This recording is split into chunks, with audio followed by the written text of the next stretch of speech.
When Yugoslavia fell apart, all the quiet messiness and behind-the-scenes compromise that made it possible for Marshal Tito to hold the diverse country together for decades evaporated. Chauvinism, hyper-nationalism, and a cruel civil war followed. Slovenia got out relatively unscathed, as did North Macedonia. But at the geographic heart of Yugoslavia, the fighting and dying and suffering were extreme. As conflict in Croatia, Serbia, and Bosnia filled the graveyards, destroyed precious history, drove out populations living on the wrong side of imaginary lines. Maybe you've heard Kosovo pop up in the news again lately and wondered, why? Wasn't that all settled with the Kosovo War back in the 90s, when the U.S. bombed Serbia and NATO pushed warring Serbs and Albanian Kosovars apart?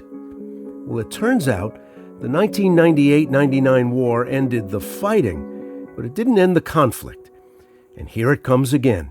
Anatol Lieven is a journalist and author, currently director of the Eurasia program at the Quincy Institute for Responsible Statecraft. Welcome to On Shifting Ground. Hello. After 1999, the exhaustion of bloody wars around Bosnian, Croatian, and Serbian land claims, was the status of Kosovo, a majority ethnic Albanian province in Serbia, just left a little too ambiguous when the fighting ended?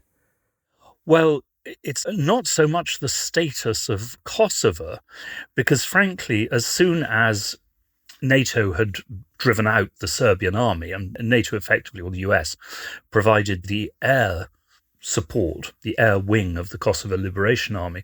As soon as the Serbian army had been driven out, it was clear to me, at least at the time, that Kosovo would sooner or later be independent, because there was no way that the Albanian majority were ever going to return to Serbia.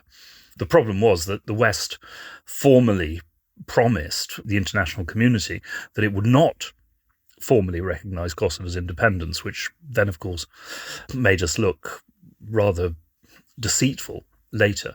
And that's one reason, of course, why almost half of the international community has not recognized Kosovo independence, including some members of NATO and the European Union, by the way. I mean, essentially, any country which fears the secession of some bit of itself, and that, of course, means democracies like India and South Africa, as well as Spain, for example, as well as China and Russia, is going to be very hesitant, to put it mildly, about international intervention leading to the separation of territories. But realistically speaking, once we had committed ourselves to support the Albanian revolt against Serbia, Kosovo was going to be independent. What was left unsolved was that, as so always in these cases, you have a minority within a minority. The Albanians were a territorial minority within Serbia, but within Kosovo, there was a Serbian minority, which, by the way, I mean, if you go back far enough in history, had at one stage been a majority, but for a variety of reasons, they'd become a minority by the late 20th century. Now, as far as most of Kosovo was concerned, that issue was solved in 1999 because the Serbs were basically ethnically cleansed, or fled out of fear of that happening. But one area of Kosovo, Mitrovica in the north, adjacent to Serbia, has an overwhelmingly Serb majority, and they hung on with NATO protection. But of course, they don't want to be part of an independent Kosovo under Albanian control. They think, and with good reason, that there would be absolutely no security for their rights or even their lives in these circumstances. They want to join Serbia. So you have a separatism within a separatism. And all NATO has been able to do, or the European Union, has been basically to simultaneously try to stop the Serbs of Mitrovica from seceding from Kosovo, while at the same time trying to stop the Albanian government in Kosovo from basically crushing the Serbs in Mitrovica by force. There have been repeated local crises. Last one was blown up in recent months, and therefore repeated interventions by NATO to prevent this leading to a new war. Because, of course, if NATO wasn't there, I think two things would happen. I mean, the Mitrovica Serbs would try to separate, the Kosovo Albanians would step in to try to crush that, and then Serbia would attack. And at that point, of course, Serbia would not stop at Mitrovica. It would try to reconquer at least a much larger area of Kosovo. There's a lot on the line for today's Kosovar governments, a lot of incentive to come to some peaceful and permanent solution. Kosovo is trying to get into the European Union, like former Yugoslav republics of Croatia and Slovenia. They're trying to get into NATO, like the former Yugoslav republics Montenegro and North Macedonia. And right now they're being held out of both. That isn't enough. Why isn't that enough to push a deal? Look, I know, but it's almost always true. When you think about it, only a tiny handful of countries have ever allowed parts of their territory to peacefully to secede, even when there was so much evidence that they would be better off. India has poured resources, fought 3 wars in order to hold on to Kashmir, which is really not vital in any way to India. Ukraine would always have been stronger, and with better chances of joining the West and with less chances of war with Russia if it had simply given up Crimea, which after all was not part of Ukraine until 1954 and had a large Russian and pro-Russian majority. One can speak of so many other cases. Russia would be much, much better off if it had given up Chechnya. But so few countries do that. Of course, Mitrovica is not essential to Kosovo. By getting independence from Serbia without having to fight a war lasting for decades, which they might have lost, and not thanks to their own efforts, thanks to NATO, the Kosovo Albanians have already got far more than they could have expected 25 years ago. And, if they gave up Mitrovica, they would still have more than 90%. Of course, it would be much more sensible for them to do so, because, of course, they'd be much stronger without it. As you say, they'd have a much, much better chance of joining the European Union and NATO. In the Balkans, one should, as in other parts of the world, the West has forgotten this, but you need to remember that history is a long business. I always remember travelling with my father, who was responsible for Yugoslavia in the BBC World Service way back during the Cold War. And I always remember a dinner with a Croatian friend of his, and I can't remember what my father was asking, but it was something about Croat-Serbian relations. And this guy replied, well, you have to remember that in the time of Tomislav the Great lived, if I remember rightly, almost 1,000 years ago. But he was talking about him as if he just retired as Croat prime minister. But the point is that you also have to look into the future. And, what that should tell you is that in the end, Kosovo depends ultimately on Western goodwill and Western support. If the Americans went home, and if, as in the early 1990s, the Europeans refused to fight, Serbia is a lot bigger than Kosovo. And in the long term, it makes good sense for Kosovo to try to... it will never, of course, end the deep hostility between Albanians and Serbs, but at least you could remove the immediate possible flashpoint of a future conflict, which is Mitrovica. Historian Ruth Ben-Ghiat has called politicians like Slobodan Milosevic ethnic entrepreneurs because they peddle a kind of particularism that seeks to heighten the differences between, let's say, Croats and Serbs, tease out the small things that made them different, and elevate those things over the big things that made them similar, making a federal Yugoslavia, a peacefully, longitudinally multi-ethnic state, impossible going forward from the 80s on. Aren't they exhausted in northern Kosovo? Is it really easier to keep on fighting? Look, I would agree with you, but, it took 30 years of violence in Northern Ireland until both sides basically became exhausted and realised that neither side was going to achieve its maximal goals. And by the way, they haven't given up yet. The peace since Brexit, the peace agreement in Northern Ireland is in grave danger. And Sinn Féin is now the largest party in Northern Ireland, and they are still absolutely dedicated to a united Ireland, which would mean new civil war, by the way, without no question whatsoever.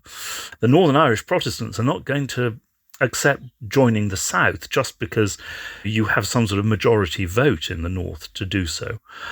But I have to say, I was trained as a historian before I became a journalist, and the difference between Catholics and Orthodox, let alone between Muslims and Christians, the difference between people who fought for the Ottoman Empire or against the Ottoman Empire, the difference between who killed whose grandfather and raped whose grandmother during the Second World War, on both sides. These are not small differences. These are very big differences, and they're still very much there, partly because inevitably, if the latest flare-up in Kosovo was about the attempt to appoint Albanian mayors in Mitrovica, who in turn would control the local... Because the Serbs boycotted the balloting. Exactly. Didn't show up for the election. So Albanian mayors were going to be appointed because nobody had been elected mayor. Well, yes, but of course NATO opposed that and said you can't have mayors elected by 3% of the population. But you see, what this often comes down to, and this was what started the fighting in the Serbian areas of Croatia, and is absolutely critical to what's going on in the Caucasus, is that if you have been brought up, not with a constructed memory, but with the actual fact that, yes, indeed, people in the next village, or sometimes even in the next house, slaughtered members of your family within living memory, are you going to trust police drawn exclusively from their community? Are you going to trust them to do anything if your daughter is raped? No, you're not. The conflict rose from claims of Serbian oppression from ethnic Albanians, and during and after the war, large numbers of Serbs were pushed out of Kosovo. And the Kosovar majority's been running the show pretty much since then. There's a statue of Bill Clinton in the capital, Pristina. But I'm wondering if there's a warm spot for Kosovo in Washington today. Isn't there a little bit of annoyance coming from the Oval Office and the State Department? There's deep annoyance, and there's deep annoyance in Europe. And perhaps, and if people had looked ahead to this unending need for a NATO and US presence, they wouldn't have got involved in this mess in the first place. But of course, now they are there. It's very difficult to pull out without, of course, suffering a degree of geopolitical humiliation, which, of course, nobody wants. And of course, so far, unlike Afghanistan, let alone Iraq, the costs of maintaining some kind of peace in Kosovo are pretty low. Even after they've just been reinforced, there are still fewer than 2,000 Western troops in Kosovo. It's not that expensive in terms of money, and so far, it's not at all expensive in terms of lives. So this is something that can be maintained if the alternative appears to be withdrawal and a new war, which would be extremely embarrassing for the West and for NATO. We also have the re-election of Recep Tayyip Erdogan. In some ways, the predecessor state of Turkey being intensely involved in how things have gone in the Balkans for centuries since the Ottomans left. But certainly, he's someone with an interest in projecting influence beyond the borders of his country, uniting Turkic peoples, protecting Muslim minorities elsewhere in Europe. He's close to the neighborhood, but not directly bordering. Is there a Turkish aspect to this ongoing conflict? Well, Turkey has certainly been extremely sympathetic, understandably, to the Albanian side. I think it would be difficult to see Turkey as a neutral player in this dispute in Kosovo, even to the extent that the West is. I mean, how far Turkey would go in intervening, I don't know. Turkey, of course, does have to be a bit careful of the impact on its neighbours, which in many cases are quite fearful of the Turks, especially if they have Muslim minorities in their own countries. Greece, of course, is implacably hostile to Turkey, but Bulgaria is, shall we say, wary, as is Northern Macedonia, which has a large Albanian minority itself. So if the Turks are wise, they would not push that too far, particularly as they're already in two very complicated situations, or even three already, in the Caucasus because of their support for Azerbaijan, in northern Iraq because of the question of Kurdish, the de facto independent Kurdish state there, and its appeal to the Kurdish minority in Turkey. And then, of course, this sort of Turkish protected client area of Syria. Turkey perhaps might not be wise to take on any more commitments at present. So where does this all end? I mean, obviously you don't have a crystal ball, but are there plausible outcomes 5, 10, 15 years down the road? Or are there still going to be NATO troops in Camp Bondsteel in Kosovo, sort of protecting this chilly, hostile, ongoing peace? I think there will have to be. I mean, if you look at the history of empires in that part of the world, or any part of the world, they lasted for hundreds of years before they collapsed. NATO and the European Union are playing a de facto imperial role, at least as far as keeping the peace is concerned, in that part of the world, and they will have to go on doing so. Partly because, and we should have learnt this from Afghanistan and Iraq as well, if you give local people the impression that you are going to get out soon, then all they will do is wait. Nobody is going to do anything that you want if they think that even 10 years down the line, let alone next year, you are going to be gone, and then they are going to have to explain themselves to their neighbours. So, no, I mean, if we were not prepared to hang on there indefinitely, we should not have got involved in that part of the world in the first place. We have to stick it out. Now, when I say we, I mean, what I would say is that I'm very sympathetic to Americans on this who say, look, Europe should be capable of doing this. Why on earth, does America have to be involved? Europe has plenty of resources, plenty of soldiers, at the very least to patrol and keep the lid on the Balkans. But unfortunately, as we saw in the early 90s, Europe is just not capable of it. I heard a wonderful phrase by an American officer in Afghanistan when I asked him about the US military's relationship with its NATO partners. He left Britain out, I'm happy to say, and Canada, but for all the rest, he said, it's very simple. We pretend to listen to them, and they pretend to fight. Well, maybe the arrival of the potent, well-equipped, and well-trained Finns and Swedes, with their large reserves and their exquisite equipment, will make people think differently about NATO. Perhaps not. Before we go, I do want to talk about the wider Balkans, because this is a place where the map of the world has been redrawn in our time. North Macedonia, its biggest problem after the dissolution of Yugoslavia was settling its beef with Greece over what to call the country. Montenegro had a referendum.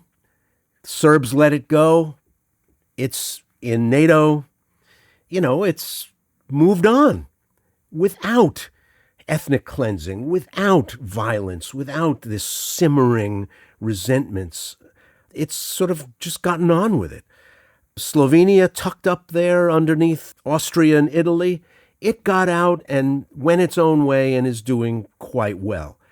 What's different about Kosovo? Hatred. The Montenegrins are Orthodox Slavs who speak basically the same language as the Serbs. In terms of historic relationship, there are historic resentments and clashes, but it's more like the relationship between the Norwegians and the Swedes, say.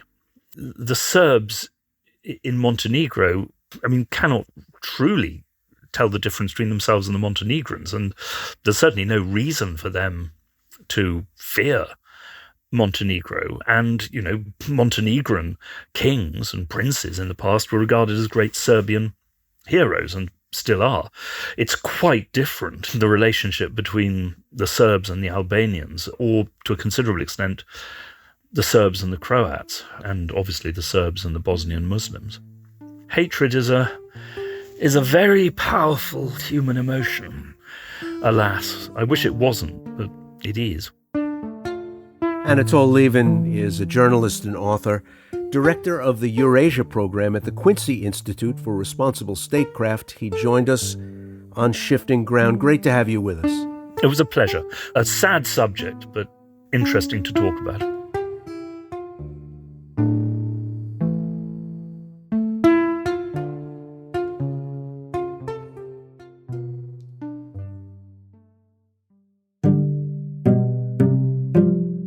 You've been listening to On Shifting Ground, produced in partnership with KQED, with funding from listeners like you. Today's episode was produced by Elise Manukian, Sienna Barnes, and Andrew Stelzer.